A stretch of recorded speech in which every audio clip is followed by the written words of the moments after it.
हमारा चल रहा है ब्रांच अकाउंट। ब्रांच अकाउंट, ठीक है। ब्रांच अकाउंट के अंदर मैंने आपको बताया भी दो तरह की ब्रांचेज होती हैं, एक डोमेस्टिक ब्रांचेज,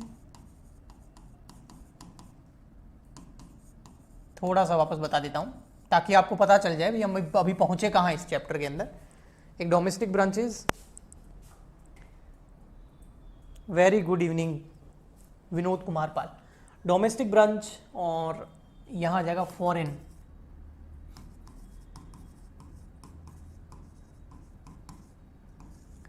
तो दो तरह की ब्रांचें होती हैं। जो डोमेस्टिक ब्रांचेस होती है इसमें फिर फर्दर दो टाइप थे, है ना। एक था कंट्रोल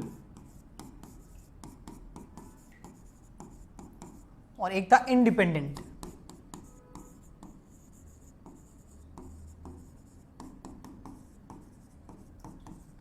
हम क्या कर रहे थे डोमेस्टिक के अंदर, ये कर रहे थे कंट्रोल ब्रांचेस। कंट्रोल ब्रांचेस के अंदर हम एंट्रीज कर रहे थे, अकाउंट बना रहे थे इन the books of head office, क्योंकि जो कंट्रोल करता है ना, जो हेड ऑफिस अपनी ब्रांच को कंट्रोल करता है वो अपनी बुक्स में ही ब्रांच की अकाउंटिंग करके उसका प्रॉफिट एंड लॉस पता करता है। तो इसमें हमने सबसे फर्स्ट मेथड देखा ब्रांच अकाउंट मेथड, ये हमने किया, इसमें प्रैक्टिस करी और एग्जाम में बहुत ज़्यादा चांसेस होते हैं इस मेथड के आने के। ब्रांच अकाउंट मेथड, ठीक है। सेकंड नंबर था फिर stock and debtor method, stock and debtors method. ये भी बहुत अच्छा है, एग्जाम में आने के चांसेस इसके भी ज़्यादा है, इसके भी ज़्यादा है। थर्ड नंबर जो है वो trading PNL, memorandum trading and PNL. Third कौन सा था? मेमोरेंडम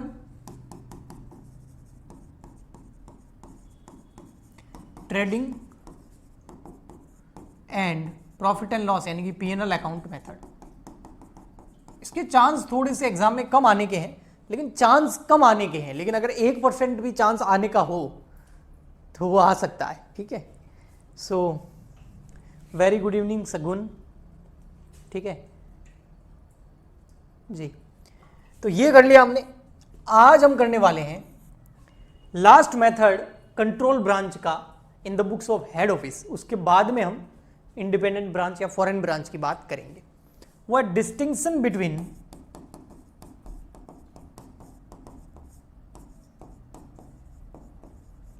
होलसेल,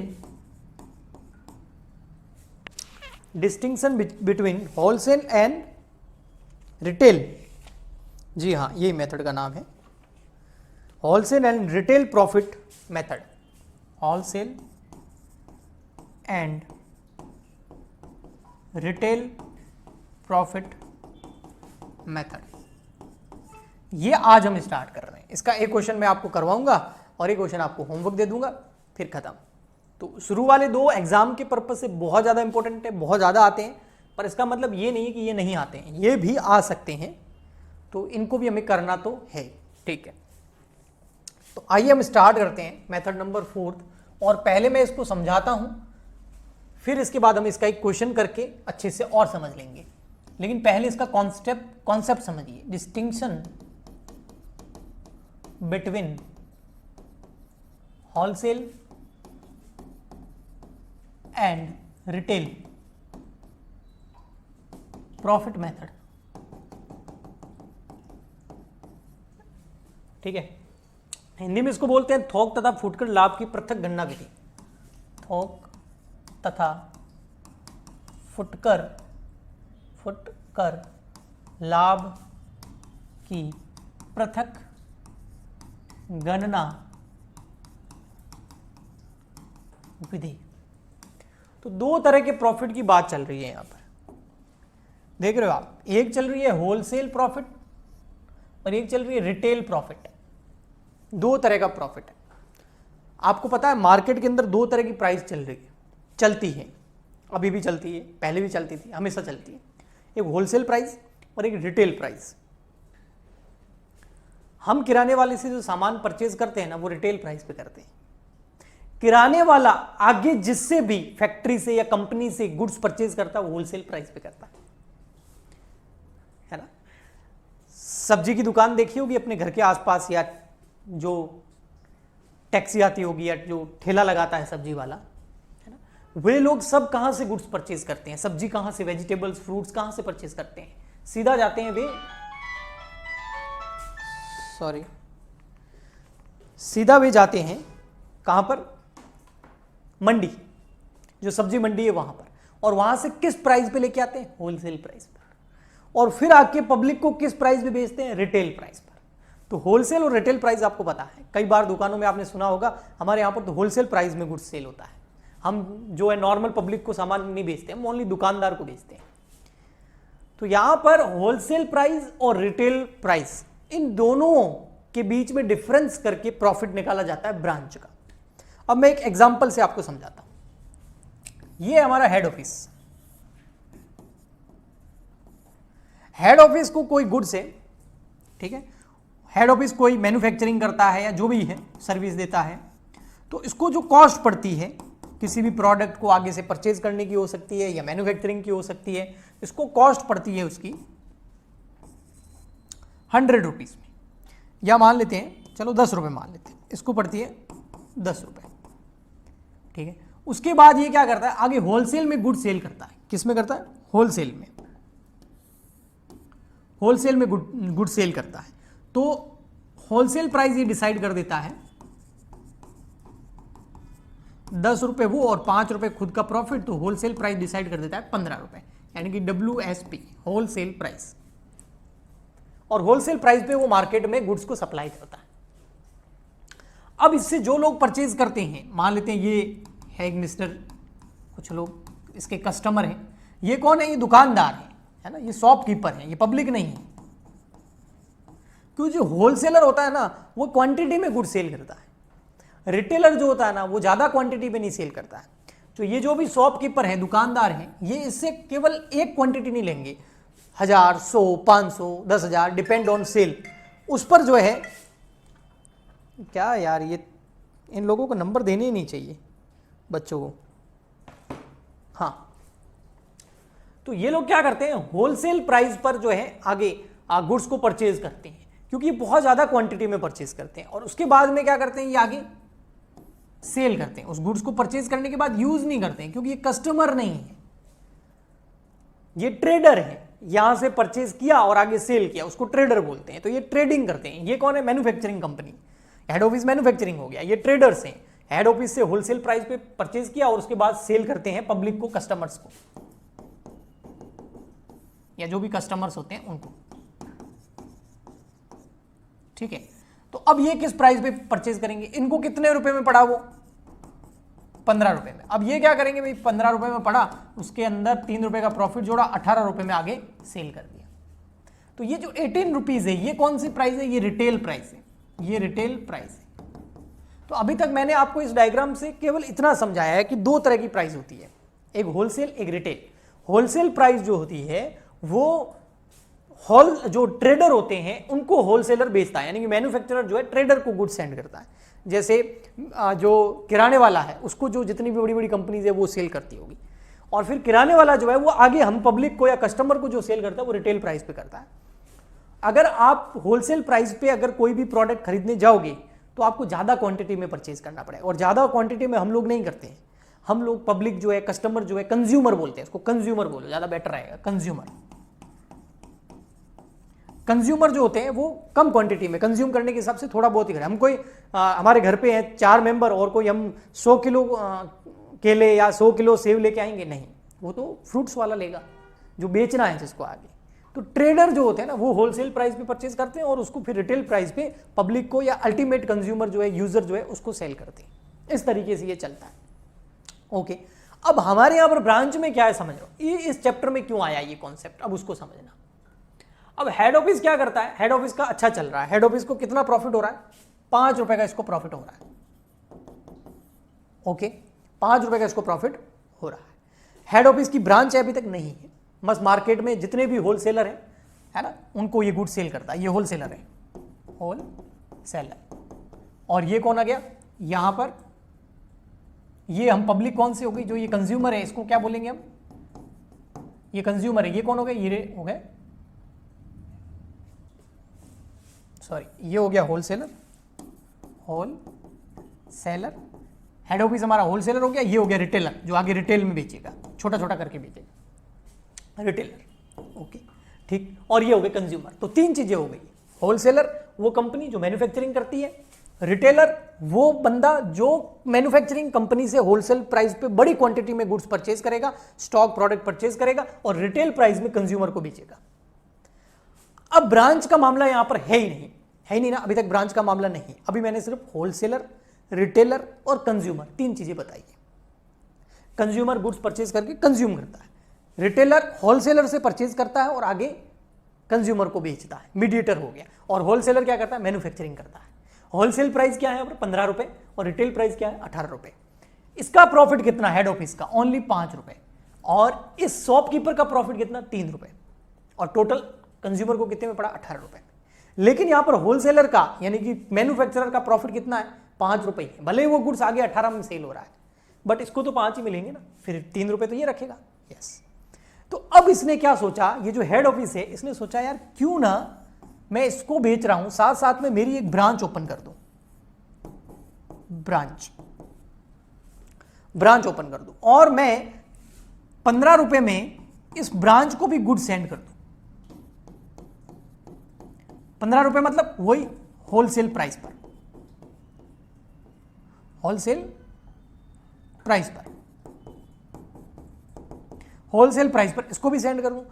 तो हेड ऑफिस जो है चाहे अपनी ब्रांच को गुड सेंड करेगी चाहे किसी और को करेगी, किस पे करती है, होलसेल प्राइस पर, क्योंकि उसको 5 रुपए का प्रॉफिट चाहिए। अगर ब्रांच नहीं भी खोले तो भी प्रॉफिट कितना हो रहा है 5 रुपए का। तो ब्रांच खोलने पर क्या ऐसा थोड़ी है कि ब्रांच ओपन हुई है तो ही 5 रुपए का प्रॉफिट हो रहा है, अगर ब्रांच नहीं भी खोलेगा तो भी धंधा ऐसा चल रहा है, 5 रुपए पर पीस या पर प्रोडक्ट या पर क्वांटिटी जो है प्रॉफिट हो रहा है। तो ब्रांच ओपन करने की वजह से ये 5 रुपए का प्रॉफिट नहीं हो रहा है, ये तो पहले से हो रहा है। अगर ब्रांच नहीं ओपन करेगा तो भी 5 रुपीज का प्रॉफिट तो हो रहा है। तो ये बोल रहा है भाई ब्रांच ओपन करी है लेकिन ये 5 का तो हो रहा है, तेरे को दूंगा, अपनी ब्रांच में गुड सेंड करूंगा तो भी 5 रुपए का प्रॉफिट, किसी और को दूंगा तो भी 5 रुपए का प्रॉफिट, तो इससे कोई फर्क नहीं पड़ा। हाँ, यहां पर जो ये शॉपकीपर 3 रुपए का प्रॉफिट कमा रहा है ये रखता है, लेकिन अगर ब्रांच आगे कितने में बेच दे 18 रुपए में, तो इसमें जो 3 रुपीज का प्रॉफिट है ये प्रॉफिट किसका हो जाएगा, हेड ऑफिस का। तो हेड ऑफिस इस रूट से कितना प्रॉफिट कमाएगा, 5 रुपीज यहां और 3 रुपीज यहां, कितना हो गया 8 रुपए का प्रॉफिट कमा लेगा। लेकिन इस रूट से कितना कमाएगा 5 रुपए का ओनली, क्योंकि ये तो खुद रखेगा 3 रुपए। तो कहने का मतलब क्या, कहने का मतलब एक लाइन में ये है कि अगर ये रूट अपनाएगा, अपनी ब्रांच नहीं खोलेगा, होलसेलर को 15 रुपए में बेच देगा तो 5 रुपए का प्रॉफिट होगा, ये रूट अपनाएगा तो 8 रुपए का प्रॉफिट होगा। तो 5 का यहां हो रहा है, 8 का यहां हो रहा है, तो यहां ज्यादा कितना हो रहा है 3 रुपए का प्रॉफिट। कौन सा वाला, क्योंकि यहां ब्रांच बेच रही है कंज्यूमर को। तो बहुत सारे बिजनेसेस ऐसा करते हैं, वो होलसेल मार्केट में भी गुड सेल करते हैं, अदर लोगों को, दूसरे बिजनेसेस को भी बेचते हैं और अपनी एक ब्रांच भी खोल देते हैं, और ब्रांच के जरिए वो रिटेल में भी गुड सेल करते हैं। आया समझ में अच्छे से। अब यहां देखो, अब मुझे ये बताओ कि ब्रांच खोलने की वजह से कितना प्रॉफिट हुआ, 8 रुपए या 3 रुपए, आप आंसर दो। मैं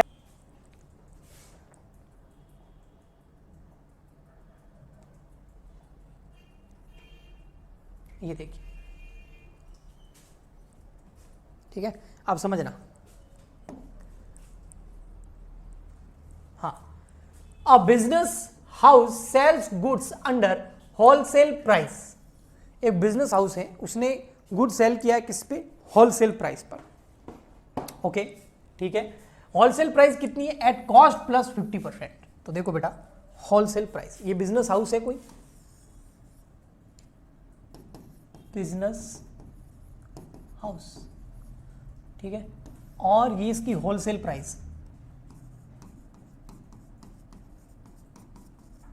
है कॉस्ट प्लस 50%। अगर कॉस्ट को एज्यूम कर लूँ 100 और उसमें 50 जोड़ूँ तो होलसेल प्राइस कितनी हो गई 150। ठीक है, तो होलसेल प्राइस कितनी हो गई 150, होलसेल प्राइस WSP, मैंने शॉर्ट में लिख दिया इसको। ठीक है, आगे, and retail price to customer, और रिटेल प्राइस जो है वो कितनी है, कॉस्ट प्लस 80। तो ये बंदा क्या करता है, ये तो होगी इसकी होलसेल प्राइस, ठीक है, होलसेल प्राइस पर ये गुड सेंड कर देता है किसको, ब्रांच को, किसको सेंड कर देता है? ब्रांच को, ठीक है। ब्रांच आगे क्या करता है? इसको रिटेल में कस्टमर को बेचता है, कंज्यूमर को सेल करता है, कंज्यूमर। और जो रिटेल प्राइस है वो कितनी है? रिटेल प्राइस वो है कॉस्ट प्लस 80%। तो कॉस्ट है 100 प्लस कर दो 80 तो हो गए 180। तो 180 क्या हो गई? Retail price. तो हमारे पास दो प्राइस आ गई है, एक है होलसेल प्राइस वो है 150 और एक है रिटेल प्राइस वो है 180। अब पता है आपको 150 में तो ये किसी और को भी बेचेगा ना तो भी बिक जाएगा। ब्रांच खोलने की वजह से इसको प्रॉफिट कितना होगा? 80 रुपए या 30 रुपए? बेटा 30 रुपए, इन दोनों का डिफरेंस है ना। ब्रांच प्रॉफिट, कोई सोचेगा सर ब्रांच का प्रॉफिट तो ज्यादा होगा ना, कैसे? कि सर 180 में ब्रांच आगे सेल कर रही है और कॉस्ट कितनी है? 100 रुपए, तो ब्रांच का प्रॉफिट कितना हो गया? 80 रुपीज। नहीं बेटा, ये रॉन्ग हो जाएगा। क्यों? क्योंकि 150 में तो अगर ब्रांच ओपन नहीं करेगा ना तो भी दूसरों को बेचेगा तो भी होलसेल प्राइस पे बिक ही जाएगा। ये कॉन्सेप्ट मैंने थोड़ी देर पहले बताया। तो ब्रांच का प्रॉफिट कितना माना जाएगा? 180 में ब्रांच कर रहा है सेल और ब्रांच की कॉस्ट 100 नहीं 150 है, क्योंकि ब्रांच को गुड्स कितने में मिला है? 150 में, 150 में। तो ब्रांच का प्रॉफिट कितना माना जाएगा? 30 रुपए। तो ब्रांच ओपन करने की वजह से 30 रुपीज का प्रॉफिट ही हो रहा है। ओके जी, ठीक, ये हमने समझ लिया। अब आगे बोल रहा है branch sell only to customer. Branch जो है आगे गुड्स किसको बेचती है? कस्टमर को। And the head office sell only to wholesaler. Head office जो है वो होलसेलर को बेचता है, यानी कि हेड ऑफिस 150 रुपए में ब्रांच को भी गुड्स सेंड कर सकता है, किसी और को भी बेच सकता है, लेकिन आगे ब्रांच जो है 180 रुपए में किसको बेच देती है? कस्टमर को बेचती है। Okay. Wholesale price following are the details about the year 2018। और यहां पर कुछ डिटेल दे रखी है। Calculate the wholesale profit for head office. Head office के लिए होलसेल प्रॉफिट निकालना है और ब्रांच के लिए कौन सा निकालना है? सेपरेट प्रॉफिट निकालना है, रिटेल प्राइस। तो यहां पर होलसेल प्राइस की बात करें तो ब्रांच जो हेड ऑफिस है उसका प्रॉफिट कितना हो जाएगा बेटा? हेड ऑफिस का प्रॉफिट हो जाएगा ये रहा 50 रुपए, ठीक है। और अगर ब्रांच का प्रॉफिट देखिए तो कितना होगा? 80 रुपीज नहीं 30 रुपए, क्योंकि 150 में मिल रहा है 180 में बेच रहा है तो 30 रुपए ब्रांच का प्रॉफिट हो गया। तो होलसेल प्रॉफिट अलग और रिटेल का प्रॉफिट अलग, इसलिए इसको बोला distinction between wholesale and retail profit method. दोनों को अलग रखना है, दोनों को शामिल नहीं करना है। दोनों को शामिल कर देंगे ना तो ब्रांच का यहाँ प्रॉफिट आपको 80 रुपए दिखेगा, लेकिन 80 नहीं है, उसमें से होलसेल प्राइस का 50 रुपए है और रिटेल का 30 रुपए है। ठीक है, ओके। आइए हम बनाते हैं। अब बनाएंगे क्या? इसमें अकाउंट बनाएंगे, क्योंकि दोनों का इसमें पूछा है कि आपको होलसेल प्रॉफिट निकालना है हेड ऑफिस का और रिटेल प्रॉफिट निकालना है ब्रांच के लिए। देखो रिटेल प्रॉफिट किसके लिए निकालना है? ब्रांच के लिए। तो इसके अंदर हम एक अकाउंट बनाएंगे और उस अकाउंट का नाम लिखेंगे trading and P&L account. Yes, तो यहां मैं बना लेता हूं, क्योंकि प्रॉफिट जो है वो तो इससे बन निकलेगा, ट्रेडिंग एंड P&L से।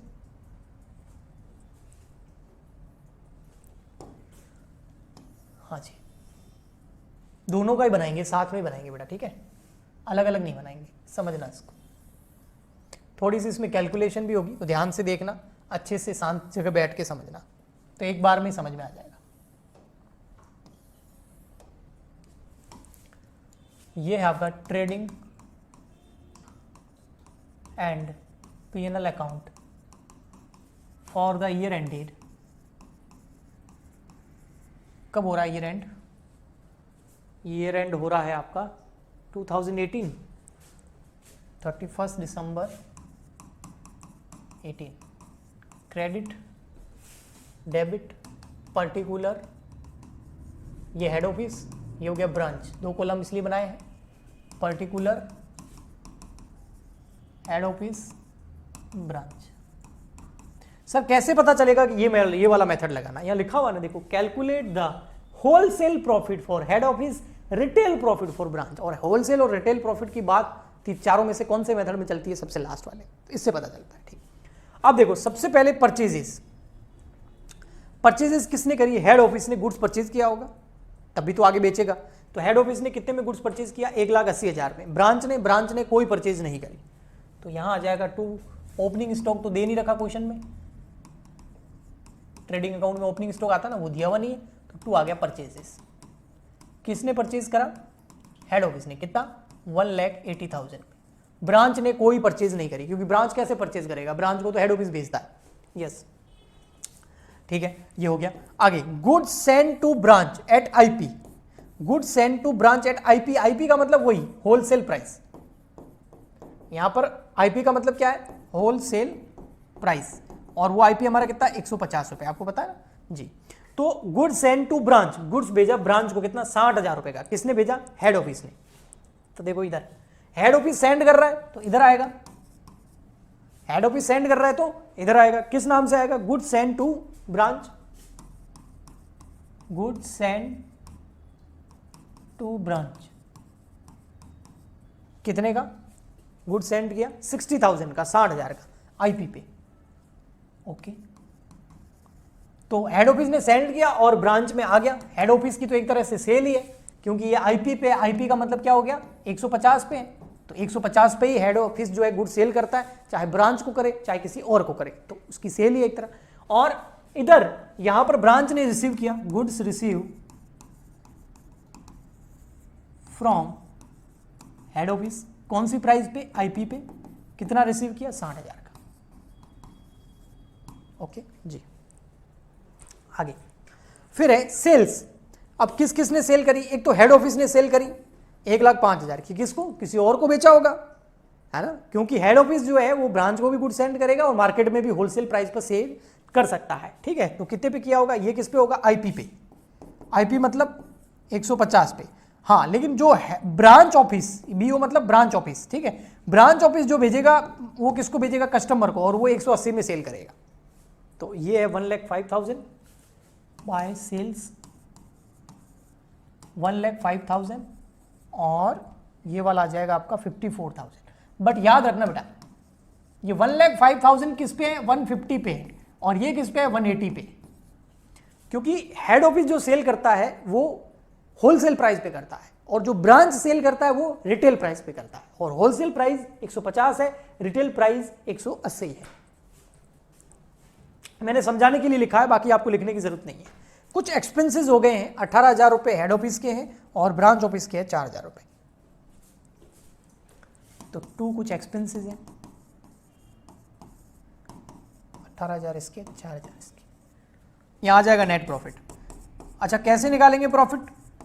यहां की टोटल करो और उसमें से लेस करो। बेटा एक चीज इधर मिसिंग नहीं है, जैसे ओपनिंग स्टॉक तो था नहीं, लेकिन क्लोजिंग स्टॉक तो होगा ना।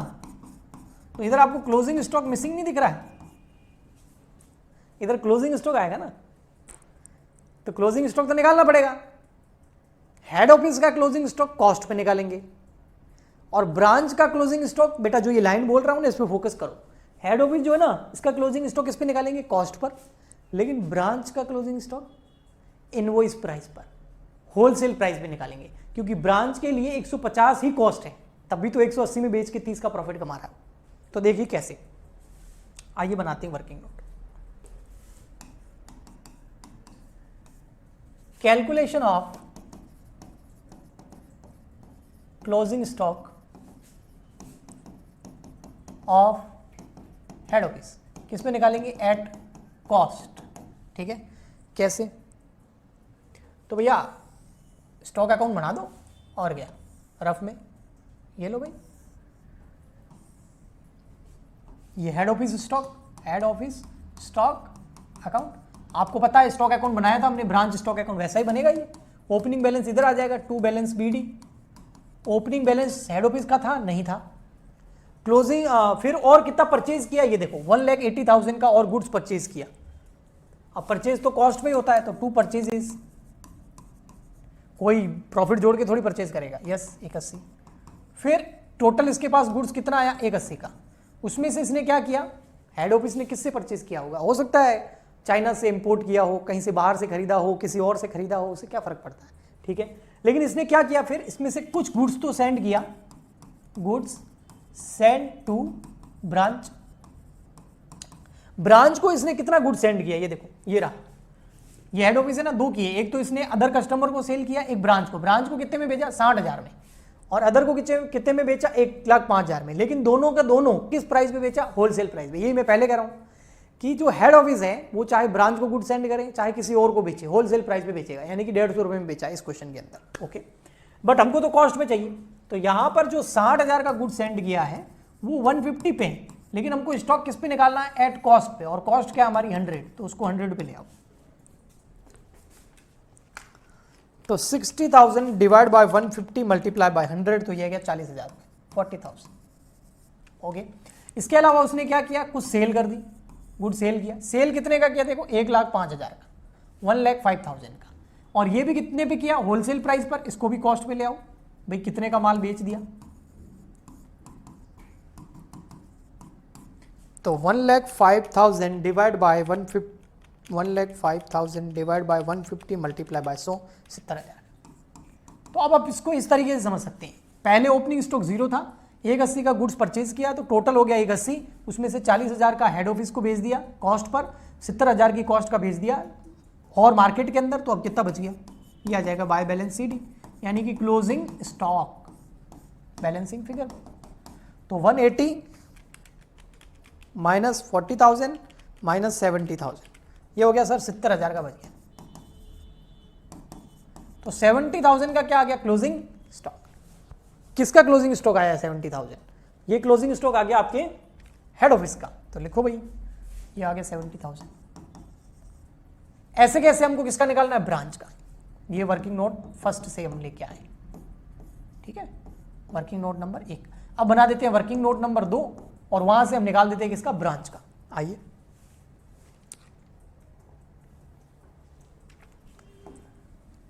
Working note number 2, calculation of closing stock of branch. और ब्रांच का क्लोजिंग स्टॉक किस पे होगा, होलसेल प्राइस,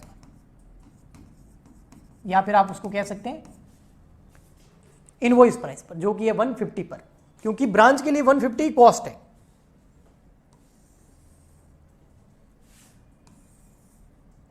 ये ब्रांच स्टॉक अकाउंट बना देते हैं।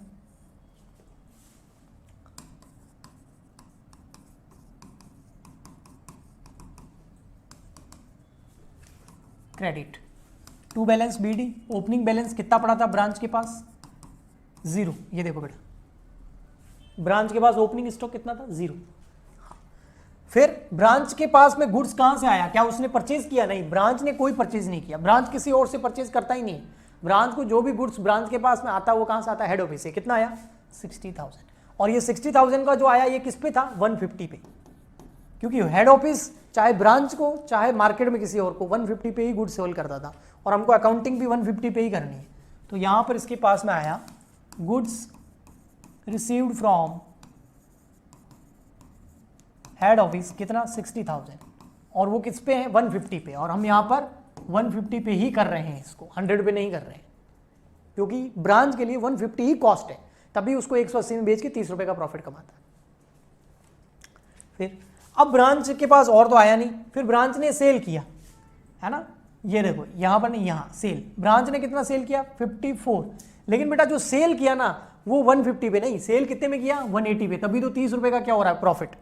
तो 180 पे सेल किया, कितना, 54,000, तो गुड सेल कर दिया इसने 54,000, लेकिन किस पे, 180 पे, लेकिन बेटा हम यहाँ पर 180 नहीं, हमको 150 पे अकाउंटिंग करनी है, क्योंकि ब्रांच के लिए कॉस्ट 150 है, तो उसको 150 पे लाओ, तो पता चल जाएगा कितने का गुड्स बेच दिया।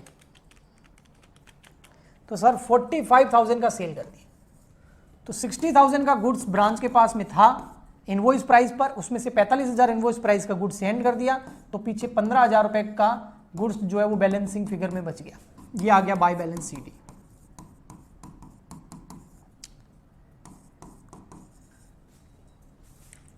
ठीक है, और इसको हम लिख देंगे यहां पर 15,000 यहां। बोलो यहां तक किसी को प्रॉब्लम, रिपोर्टेड सर ओके, चलो जी। अब देखो बच्चा, चाहे ओपनिंग स्टॉक हो चाहे क्लोजिंग स्टॉक हो, इस पूरे चैप्टर के अंदर हमने देखा है कि ओपनिंग स्टॉक या क्लोजिंग स्टॉक के अंदर अगर प्रॉफिट जुड़ा हुआ है तो उसको स्टॉक रिजर्व नाम से हम उसको अलग लिखते हैं, बोला है ना। तो यहां पर देखो ओपनिंग स्टॉक तो हमारे पास है नहीं, क्लोजिंग स्टॉक है, ये रहा 70,000 का, लेकिन 70,000 का क्लोजिंग स्टॉक किसका, हेड ऑफिस का। लेकिन 70,000 जो क्लोजिंग स्टॉक हेड ऑफिस का है, हाँ, वो किस पे है, कॉस्ट पे है या इस पे कुछ प्रॉफिट जुड़ा हुआ है? ये देखो बेटा, किस पे निकाला था हमने, ये देखो, ये रहा आपका क्लोजिंग स्टॉक किसका, हेड ऑफिस का, किस पे, एट कॉस्ट, ये देखो एट कॉस्ट, तो इसमें तो प्रॉफिट जुड़ा हुआ है ही नहीं, तो कोई प्रॉब्लम ही नहीं। लेकिन ये जो ब्रांच का प्रॉफिट है, ये ब्रांच का क्लोजिंग स्टॉक है, ये वाला 15,000 रुपए, हाँ, ये किस पे है, कॉस्ट पे है, हाँ, ब्रांच के लिए कॉस्ट पे है, लेकिन एक्चुअल में देखा जाए तो यहां पर हेड ऑफिस और ब्रांच दोनों अलग थोड़ी है। टोटल तो 80 रुपए का ही प्रॉफिट होगा, हाँ, 50 का होलसेल पर और 30 का रिटेल पर, लेकिन टोटल 80 होगा ना।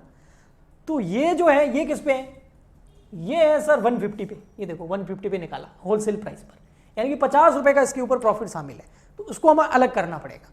अगर अलग नहीं करेंगे ना तो पता है क्या होगा, कोई बोले सर ऐसा क्यों होता है, एक बार बताओ, मैं बता देता हूं, अगर आपको समझ में आए तो बहुत बढ़िया। स्टॉक रिजर्व इसलिए अलग करते हैं क्योंकि जो ओपनिंग या क्लोजिंग स्टॉक होता है ना, उसके अंदर जो प्रॉफिट जुड़ा हुआ होता है ना, वो प्रॉफिट हमने कमाया नहीं होता है।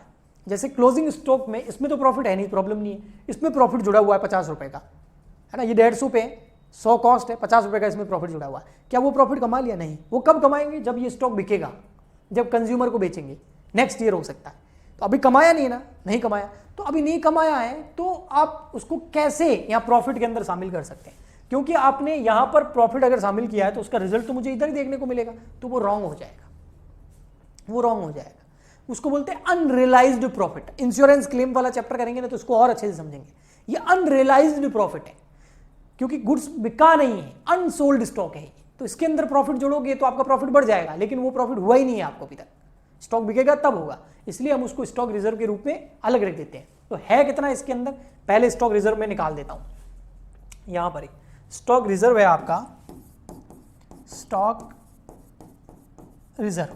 रिजर्व है 15,000 जो है वो 150 पे है, उसमें से 50 रुपीज का प्रॉफिट अलग कर दूं तो आपका अनरियलाइज्ड प्रॉफिट आ जाएगा। कितना होगा? 15,000 divide by 150 multiply by 50, 5,000 rupees. अब एक और स्पेशल पॉइंट है, यहां तक तो ठीक था, कोई प्रॉब्लम नहीं थी कि सर ये तो आपने बता रखा है कि भैया यहां पर ब्रांच का जो प्रॉफिट है, हाँ बिल्कुल, ब्रांच का क्लोजिंग स्टॉक है ब्रांच का, हाँ कितना है क्लोजिंग स्टॉक ब्रांच का, कि सर क्लोजिंग स्टॉक जो है ब्रांच का 15,000 है, उसमें अनरियलाइज प्रॉफिट यानी कि स्टॉक रिजर्व कितना जुड़ा हुआ है, कि सर 5,000 रुपए का जो है स्टॉक रिजर्व जुड़ा हुआ है। यस, अब उसको कहाँ लिखें? ऑपोजिट साइड में लिखते हैं। अगर ओपनिंग में हो तो इधर और क्लोजिंग में इधर है तो इधर, लेकिन कहाँ लिखेंगे? ब्रांच अकाउंट में लिखेंगे। हाँ, अभी तक जो हमने इतने मेथड किए ना उसमें हम ऐसा ही करते थे, ब्रांच अकाउंट में इधर लिख देंगे 5,000 टू स्टॉक रिजर्व, ऐसा ही करेंगे स्टॉक रिजर्व। अभी तक जो भी हमारे मेथड होते थे उसमें हम यही करते थे कि क्लोजिंग स्टॉक के अंदर जो भी प्रॉफिट जुड़ा हुआ है, ये ब्रांच है तो इस ब्रांच का इस ब्रांच में इस साइड में लिख देते हैं, ताकि 15 में से 5 गए, पीछे उधर 10 बच जाए। बट इस मेथड के अंदर आपको ये जो ब्रांच के क्लोजिंग स्टॉक में, क्या बोल रहा हूं सुनना, जो ब्रांच के क्लोजिंग स्टॉक के अंदर जो भी स्टॉक रिजर्व जुड़ा हुआ है उसको लिखना तो डेबिट साइड में, बट उसको आपको ब्रांच अकाउंट में नहीं लिखना है, उसको आपको लिखना है हेड ऑफिस के अंदर। ये है मेन जो ध्यान रखना है इस मेथड। ऐसा क्यों? क्योंकि ब्रांच के लिए कॉस्ट कितनी है? 150 ही है, बट 50 रुपीज का प्रॉफिट हेड ऑफिस ने अभी तक कमाया नहीं है। 50 रुपीज का प्रॉफिट हेड ऑफिस कब कमाएगा? जब ये ब्रांच आगे गुड्स सेल करेगा। तो ब्रांच ने तो अभी तक सेल किया ही नहीं है, तो हेड ऑफिस आपको इधर 5,000 रुपए का खर्चा दिखा करके आपको प्रॉफिट कम करना पड़ेगा। इसको अनरियलाइज्ड प्रॉफिट बोलते हैं। ठीक, अब आपको सिंपल यहां पर क्या करना है, टोटल करनी है इधर की। ये हो जाएगा 60,000 प्लस 1,05,000 प्लस 70,000।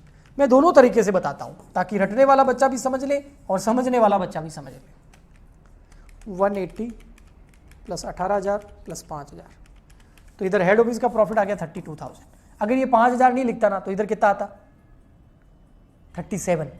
तो वो 5,000 37 आता ना, तो उसमें वो जो 5,000 है वो अभी तक प्रॉफिट कमाया नहीं है। क्यों? क्योंकि ब्रांच ने आगे गुड्स बेचा ही नहीं, इसलिए। ओके,